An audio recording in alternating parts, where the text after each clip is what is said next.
Last night, the 28th juz was completed, and one of the surahs that was recited last night was Surah Al-Talaq. I'd like to just talk about a general overview of the issue of divorce in our society and the mistakes that people make when it comes to the issue of divorce. For example, one of the major mistakes that many people make is that they assume that when a person is divorcing, he has to just pronounce 3 divorces at once, and that's the only way to do the divorce. And that's incorrect. The Sunnah method, and there is such a thing as Sunnah divorce. Okay, the Sunnah method of the divorce is that a person only pronounce 1 divorce, and it has to be done, or it should be done, during the period of purity of a woman, and in that period of purity in which no intimacy has taken place between a husband and the wife. And there are many wisdoms behind that. First of all, the specific timing is such that a person, if he is aware of the ruling of waiting for that specific timing, he will have to kind of wait, calm down, and he has time to rethink about the issue of pronouncing the divorce in the first place when that specific time has been told to that has been allocated by the Sunnah for us. It is not there. For example, she is not in the period of her purity at that time, so he has to wait. Okay, by that time things may have calmed down and he may have changed his mind and things are good between them again. The second situation may be that she may be in the period of her purity, but intimacy has taken place between them. So now he has to wait until the next month. So again, it gives the person time to calm down and rethink the whole situation, and by that time maybe things have calmed down again. Why in a period of purity, in a situation where intimacy has not taken place? Because generally speaking, what happens is that when the woman comes out of her monthly cycle, that is a time in which a person, after she has bathed and she has gone clean, the instinct of the man is to actually get close to his wife. That's a very instinctive feeling that a person has. And now the person is told by Sharia that at that point you have to divorce your wife. It is not a time that a person will feel comfortable doing that, where his inclination or his instinct is telling him to get close to his wife, and the Sharia says, well, if you want to divorce her now. So it's a push and a pull. So a person will stop himself because of his inclination towards intimacy at that particular time. So there are so many wisdoms behind these particular timings that Allah subhanahu wa ta'ala has allocated and the Sunnah has allocated for us. And obviously another reason for performing the divorce or pronouncing the divorce after the menstrual cycle and during the period in which no intimacy has taken place is to make sure that she's not pregnant. That's another wisdom. So this Sunnah method of pronouncing the divorce, it has a lot of wisdoms, but a lot of people are not aware of it. A lot of people are not aware of it, and many people just become angry, pronounce the divorce. Pronounce the divorce not once, pronounce all 3 at once. And this is really inappropriate. And according to the majority of the scholars, pronouncing 3 divorces in one sitting counts as 3 divorces. Pronouncing the 3 divorces in one sitting, it counts as 3 divorces. Although a minority of scholars, amongst them Ibn Taymiyyah and his students, they have indicated that 3 in one sitting is equivalent to 1, but again the traditional scholars have said 3 equals 3. And once that happens, this is known as talaqul mughallaba. And the husband and wife cannot get back together again. Okay, there's only one situation where they can get back again, where the woman gets remarried, and then the husband, out of his own free will, it cannot be arranged. It cannot be arranged, because according to a hadith, the Prophet ﷺ, he cursed those people that arranged this concept of halala. Arranging it is tantamount to being cursed by the Prophet ﷺ. So arrangement for halala cannot be made. That a person says to somebody, I divorced my wife 3 times, and really we miss each other, and now I need to get back to her, so arrange this for me, please.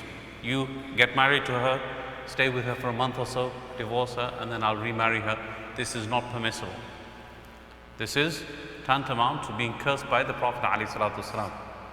Yes, if she remarries and she doesn't get on with the second husband, things don't work out between them, and then he divorces her out of his free will, then she can get remarried to the first husband. So this concept is called halala. So once a person realizes that I am going to, if I divorce my wife 3 times, that this is going to happen, that she has to be with another man, his own dignity and his own pride, his own self-esteem will not allow him to divorce his wife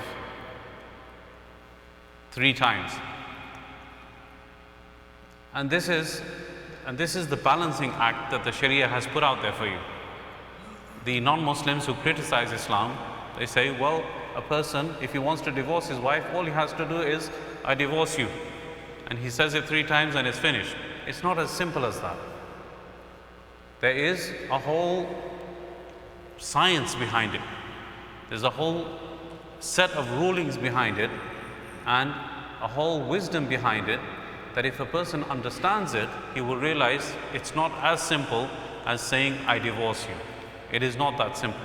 And particularly the last point that I mentioned, when a person realizes that he cannot get back to his wife again until she gets remarried, this is kind of like the breaking point that prevents a person from finally divorcing his wife, if he has any self-dignity and any self-respect, that he cannot imagine that she can be with another man. No husband can accept that about his wife, that she would be with another man, then obviously he's not going to divorce her. So I basically gave the whole lecture already that I want to talk about, but there are certain rules that I want to go through which are in various places in the Quran. I know that last night Surah Al-Talaq took place, and I'm going to maybe talk about that in a minute, but in Surah Al-Baqarah, Allah subhanahu wa ta'ala says, divorce may be pronounced twice, then the wife may either be kept back in fairness or allowed to separate in fairness. الطلاق مرتان فإمساك بمعروف أو تسريح بإحسان. So الطلاق مرتان, twice you can do it, meaning the 3rd time if you do it, no way, she cannot be kept again. She has to move on, and that's the end of that marriage, that's the end of that relationship. And this was Surah Al-Baqarah, verse 229. And another verse in Surah Al-Baqarah also, and the divorced women, after the pronouncement of the divorce, must wait for 3 monthly courses, and their husbands are fully entitled to take them back as their wives during this waiting period if they desire reconciliation. So if one divorce has been pronounced, there is an opportunity for a person to take his wife back within 3 monthly cycles. And all he has to say is, I take you back as my wife, or he touches her with intimacy. And this is again another wisdom of the Sharia, that the woman, she must remain in the same household as the husband for the next 3 months. She should not separate. She should not go her own way. In the society here, when they decide to divorce, they actually go for a separate apartment, or the person moves out, the husband moves out, the wife stays in the marital household. Sharia says you have to stay within the same household for the next 3 months. After the divorce has been pronounced, after one divorce has been pronounced, stay within the same household. And these 3 months are an opportunity for reconciliation. So the person, a man with his instincts and the fact that his wife is right in front of him for the next 3 months, how is he going to hold himself back? It's impossible for a person to do that, okay? And if the woman wants some kind of reconciliation, the next 3 months she will almost torture the man by making sure that she is dressed properly and dressed nicely, wearing nice fragrance. Next 3 months, the person has to control himself and not take her back, not have any intimacy with her, and not show her any kind of devotion. Something as limited as one kiss is sufficient to take her back. So this is the wisdom of Sharia. She has to stay for 3 months in the same household and not move out. And again, the reason behind it is to try to reconcile. So as long as 2 divorces has been done, this period of iddah has to be observed, and the iddah has to be observed within the same household with the intent that maybe they might reconcile with each other. The next verse says that if the husband divorces his wife for the 3rd time, she shall not remain lawful for him after this divorce until she marries another husband, which I have already mentioned. In Surah Al-Ahzab, Allah subhanahu wa ta'ala says, when you marry the believing women and then divorce them before you have touched them, then they do not have to fulfill a waiting period, the completion of which you may demand of them. Okay, so there's a situation that occurs. Sometimes the nikah ceremony takes place and they have basically completed the nikah ceremony, ijab and qabul and all the things associated with it, and yet the marriage has not been consummated. And then there are rules also about what consummation entails. There's something particularly in Hanafi fiqh that mentions that if something called khalwa sahiha takes place.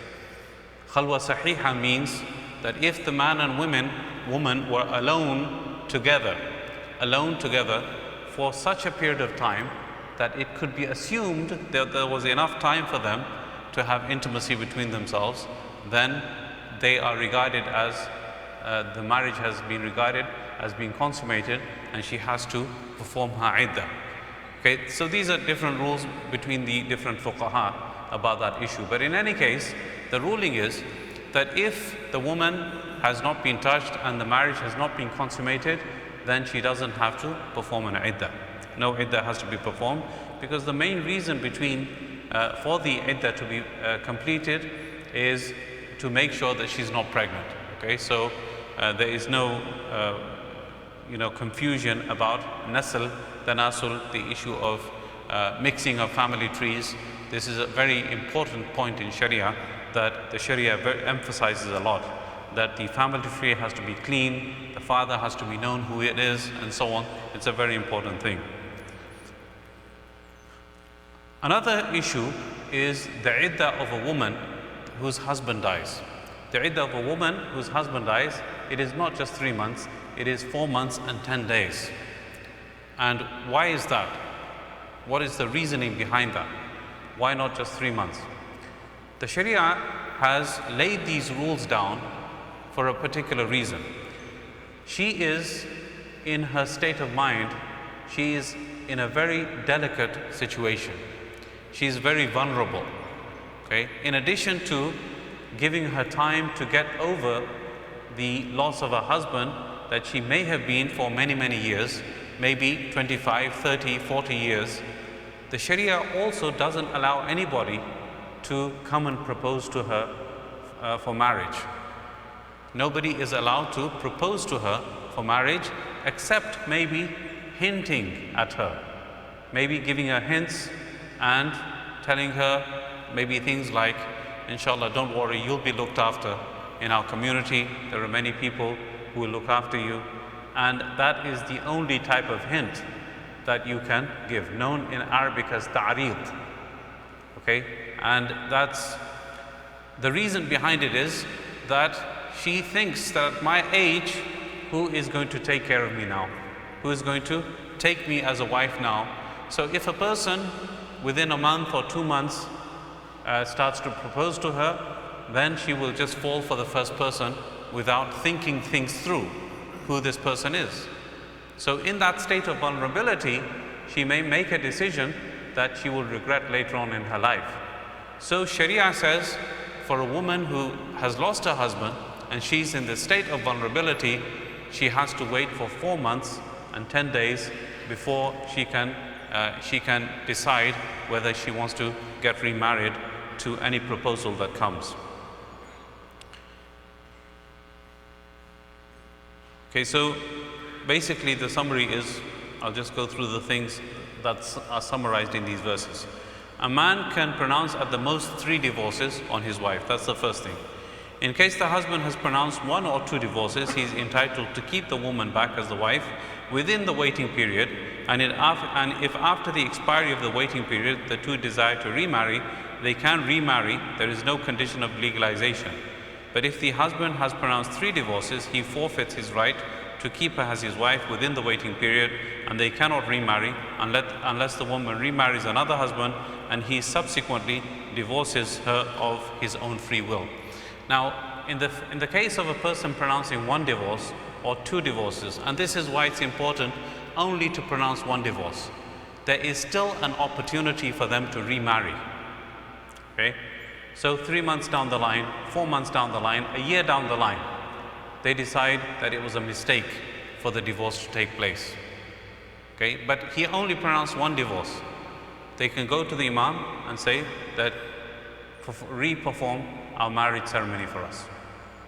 And the marriage ceremony can be re-performed. This is the benefit of giving only 1 divorce. In the case of 3 divorces, it's finished, it's over, and it cannot be redone. So this is another benefit. So 3 months pass, they go their separate ways, then they decide, no, it was a mistake. After 3 months, the nikah can be redone, but that 1 divorce still remains. Okay, so even though they married with a new contract and everything, because they had performed 1 divorce, 2 divorces just remain for them for the rest of their lives. If they want to use another divorce and so on, only 2 divorces remain. So this is an important point to emphasize, that just because they had a new marriage ceremony, a new marriage contract, it doesn't mean that that person now has the opportunity again that the 3 divorces are recharged again for him, and he gets 3 fresh divorces or opportunities to divorce his wife. That's not the case. Only two chances remain for him to divorce his wife, because he already used one. Up. The waiting period of the woman who menstruates and marriage with whom has been consummated is that she should pass 3 monthly courses. So for a menstruating woman, 3 monthly courses have to pass. And the waiting period in case of 1 or 2 divorces is that the woman is still the legal wife of the husband, and he can keep her back as his wife within the waiting period, something that I've already mentioned. But if the husband has pronounced 3 divorces, then this waiting period cannot be taken advantage of for the purpose of reconciliation. So 3 divorces have been pronounced, but the woman still has to perform an iddah. She still has to perform the 3 months of iddah, the 3 months of waiting period. Why? Because to make sure she's not pregnant, and to make sure that the baby in her, if there is a baby in her womb, it is attributed to the correct father. Okay? And there's also some kind of scientific research being done that if, God forbid, there was some kind of STD, okay, some kind of transmitted disease that was taking place between the husband and wife, then the opportunity for her to cleanse herself of that disease, it is approximately 3 months for this bacteria and so on to get removed from her system. That it takes 3 months for her to get clean of that. So this is another wisdom that some people have said, is the period for the waiting period between the husband and the wife divorcing, and the 3 month period and the iddah has to be observed.